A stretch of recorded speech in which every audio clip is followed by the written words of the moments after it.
বর্ষাকাল মানেই কারো কাছে অনেকটা আনন্দের, আবার কারো কাছে অনেকটা দুঃখের। তো যাই হোক, সুখ দুঃখ নিয়ে তো জীবন, তাই না বলুন? সমস্ত ওঠাভাড়াগুলোকেও জীবনের সঙ্গে সঙ্গে মেনে নিতে হয়। আর তার উপরে যদি থাকে একটা ঘর একটা বারান্দা, তাহলে তো আর হয়েই গেছে 16 কোলা পুণ্য। তো আমার জীবনের গল্পটাও ঠিক এরমই, জানেন তো। সেই গল্পটুকু নিয়ে আজকের একটা ছোট্ট আয়োজন। তো কি অবস্থা আমার প্রিয় পরিবারের? সকলে নিশ্চয়ই ভালো আছেন, সুস্থ আছেন, যে যেখান থেকে ব্লগটি দেখছেন। তাহলে চলুন দেরি না করে শুরু করি নতুন দিনের সাথে নতুন একটি ছোট্ট ব্লগ। আজকে হচ্ছে কি বুধবার, বেলা সকাল 7টা। দেখে কিন্তু মোটেও সেটা বোঝা যায় না যে বেলা হয়েছে। মেঘলা মেঘলা ওয়েদার আর অন্ধকার একদম। তারপরেই বলতে বলতে এই যে টিপ টিপ করে বৃষ্টি পড়া শুরু। তারপরে কিন্তু কাজের ছুটি নেই, কাজ তো আমার করতেই হবে। সে বৃষ্টি পড়ুক কিংবা রৌদ্র, যা কিছুই হয়ে যাক, সংসারের হাজারটা কাজ নেই, কিন্তু ব্যস্ত আমরা সারা জীবনই। তো তারই মধ্যে আমি যাচ্ছিলাম হচ্ছে গিয়ে জল আনতে।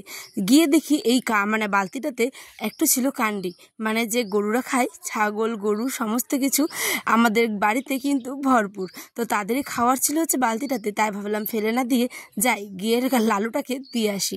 এই যে কালু দাঁড়িয়ে দাঁড়িয়ে অপেক্ষা করছে, সে যে কখন আমার খাওয়ার আসবে।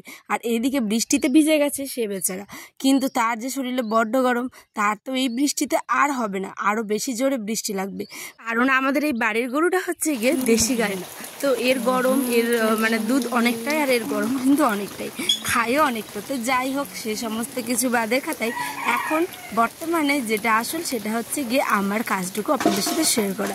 আচ্ছা, আপনারা কিন্তু অনেকে অনেক ভালোবাসা দিচ্ছেন, কিন্তু ব্লগগুলো ফুল দেখছেন না, স্কিপ স্কিপ করে দেখছেন কেন বলুন তো? ব্লগগুলোকে আপনাদের ভালো লাগছে না? প্লিজ, না ভালো লাগলেও কমেন্টে আমাকে জানাবেন। আমি আমার বেস্টটুকু দিয়ে চেষ্টা করি আপনাদের সব দেখে একটা ভালো ভিডিও দেওয়ার। কিন্তু আমি যেখানে থাকি, আমি যেটুকু খাই, আমি তো সেটুকু শেয়ার করবো, তাই না বলুন? যাই হোক, আপনাদের ভালোবাসাটাই আমার শক্তি। আমি বিগত দিনগুলোতেও আপনাদের ভালোবাসা নিয়ে এত দূর এসেছি, আজও চাই, আর আগামী দিনগুলোতে তো অবশ্যই চাই। তো যারা নতুন তারা প্লিজ আমার পাশে থাকবেন, আমাকে অনেক অনেক ভালোবাসা দিবেন। এই মানে আমি আপনাদের ভালোবাসা পেয়ে সত্যি কথা বলছি অনেক অনেক আপ্লুত, জানেন। আর আমি কি বলবো, আমি ভাষাই খুঁজে পাই না। তো যাই হোক, আমি একদম যখন মানে ব্লগ ভিডিওর ভয়েস দিই না, বিশ্বাস করুন আমি মনে করি না যে আমি একা কথা বলছি। আমি সবসময় মনে করি যে আমার এই ভিডিওটা অনেক অনেক অনেক মানুষ দেখছে, আমার বড় ছোট সব কোলে আর কি। তো আমি তাদেরকে নিয়ে যে গল্প করি না, তো আমার মনটাতে না খোলামেলা বেশ কথা বলতে ইচ্ছা হয়। আর আমি পারি না ওরকম চেপে চেপে কথা বলতে, আমার মনে যেটুকু আসে আমি সম্পূর্ণটাই আপনাদের সাথে শেয়ার করি। তো এইখানটায় দেখছেন এই যে বদমাশ হচ্ছে এই গরুটা, কারণ একে খাওয়ার দিলে খেতেই চায় না, একে অনেক কিছু দিয়ে মেখে দিতে হয়। আর আমার তো ওটা গরু না যে আমি খেতে মানে ভালো করে মেখে রেখে দিতে পারবো। আমার বাসনে যেটুকু ছিল মানে কারিগুলো একটু জল দিলাম, এটাই। তো আমাকে দেখে না ওই হা করে দাঁড়িয়েছিল। কলপাড়ে যখন গেলাম, আর বড্ড মায়া লাগে জানেন, যখন দেখে থাকবে যে কলপাড়ে, তার মানে ওর টেস্ট লাগে, ওরা তো আর বলতে পারে না। তো যাই হোক, ঘরের দিকে যাই। এবার বেলা হয়ে গেছে অনেকটা, মানে 7টা বেজেছিল সকালবেলা, এখন বাজে প্রায় 8টা। হ্যাঁ, 1 ঘন্টার মধ্যে কিন্তু আবার অনেক কিছু কাজও করেছি, যেটা বৃষ্টিতে শেয়ার করতে ভুলে গেছি। মানে বৃষ্টি পড়ছে, এক হাতে ক্যামেরা ধরবো না, এক হাতে শেয়ার করবো বলুন? আর ওদিকে আবার আয়নার আবার হয়ে যাচ্ছে বড্ড দেরি। তো কি করা যাবে, বেলা চলে যাই করে। তারপরে দেখি যে বৃষ্টি আসে, হাত মুখগুলো ভালো করে ধুয়ে আরও বেশি করে বৃষ্টিটা আসার আগেই কাপড়গুলোকে তুলে নিয়েছিলাম। মানে এগুলো ছিল অন্য বারান্দায়। তো ওই যে বললাম 1 ঘরে 1 বারান্দা, যারা জানে মানে এই কষ্টটা বর্ষাকালে তারাই জানে। সত্যি কথা বলতে এই ঘরের মধ্যে কাপড় মেলা যায় না, আর বারান্দায় ওইটুকু বারান্দাতে সমস্ত গ্যাস, রান্না বাড়ি, কাপড় চুপড়ে ভর্তি। ভেজা কাপড়গুলো দেখেছেন 2টা দড়ি রেখেছি, তারপরেও ভরে গেছে। আর যখন মানে কোনো উপায় থাকে না, তখন ওই যে ফ্যানটার মধ্যে দিয়ে দিই। তো যাই হোক, এরম করেই চলতে হবে কতদিন আর জানা নেই। যখন ভালো কি বলবো, ভালো সময় মানে আসতে অনেকটা সময় লাগে, তাই না বলুন? তো যাই হোক, আমাদের এখন সময়টা এরমই যায়। তো কি করা যাবে, যেখানে আছি ভালো আছি, তবু অনেক অনেক উপরওয়ালার কাছে অনেক মানে কি বলবো শুক্রিয়া যে আমরা এখানে আছি, ভালো আছি। এর থেকেও মানুষ কত দুঃখ কষ্টে থাকে, তাই না বলুন? তাদেরগুলো চিন্তা করতে গেলে তো মানে অনেক কিছু মনে পড়বে।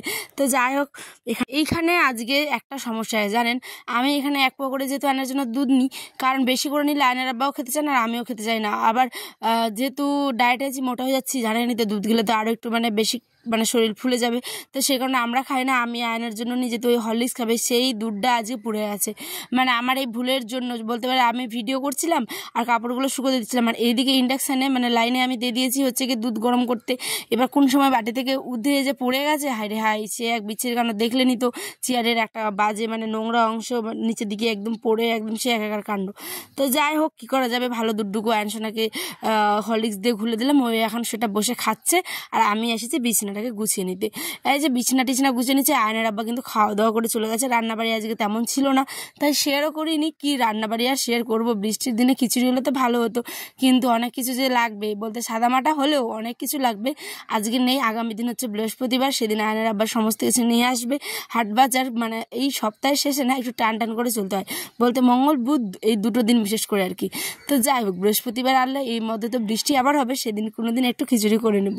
তো চলুন ঘট বারান্দা সমস্ত কিছু গুছিয়ে কমপ্লিট, এবার এসে বাইরের দিকে বাসনগুলো ধুয়ে নিই। ওই যে খাওয়া দাওয়া করে গেছে, তাই ভাবলাম চলুন থালা বাটিগুলো ছিল সেগুলো ধুয়ে, এখন বাজে প্রায় 4টের দিকে। তো আমি আপনাদের বলছিলাম যে এখন চুলটা চিরুনি করে একটু ক্রিম একটু পাউডার এই সমস্ত কিছু লাগিয়ে আয়নকেও কিন্তু পরিষ্কার করে একটা ফ্রেশ জামা, আয়নের না সারাদিনে 3-4টা করে জামা পাল্টাতে হয়।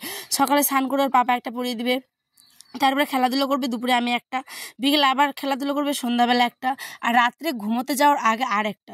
মানে এরম করে আমি জানি না কেন ওরও হয় আমারও হয়, আমি পারি না ওরম নোংরা, মানে জানি না কেন ঘাম চিটচিটে ভাব, রান্না করি এটা সেটা আয়নের পিছনে দৌড়তে হয়, পারি না ওরমভাবে নোংরা। আমি জানি না এটা আমার বদ অভ্যাস কি ভালো অভ্যাস, কিন্তু রাত্রেবেলা ঘুমানোর আগে বেশ করে আমাকে একদম ফ্রেশ নাইটি পরে ঘুমোতে হবে এক কথায়। তো আমি এখানে পরিপাটি হয়ে আয়নকে একটু খেলা করছিলাম, মানে খেলা দিচ্ছিলাম, তারপরে ওই কান্না করছিল হচ্ছে কি খাবে বলে। তারপরে ভাবলাম চলুন তাহলে যাই, একটা প্রভুজির নিয়ে এসেছিলাম সেমাইয়ের প্যাকেট, বলতে বলতে সেমাইটাও হয়ে গেছে, একটু নিয়ে এসেছিলাম হচ্ছে কি মটর ভাজা।